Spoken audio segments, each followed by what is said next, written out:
Pumalo na sa 8 ang bilang ng mga Pilipinong nasawi mula sa nangyaring wildfire sa isla ng Maui sa Hawaii.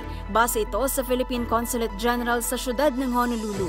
2 ang pinakabagong naidagdag sa listahan ng mga Filipino casualties sa trahedya. Kinilalang isa bilang si Rogelio Mabalot, 68 anyos na tubong Luwag City. At ang isang biktima naman bilang si Pablo Pagdilaw III, 75 anyos mula naman sa Pinili, Ilocos Norte. Kinumpirma ng anak ni Mabalot sa social media ang pagkasawi ng kanyang ama matapos daw ipalam sa kanila ng Federal Bureau of Investigation o FBI na nagmatch ang DNA samples sa labi ng kanyang ama.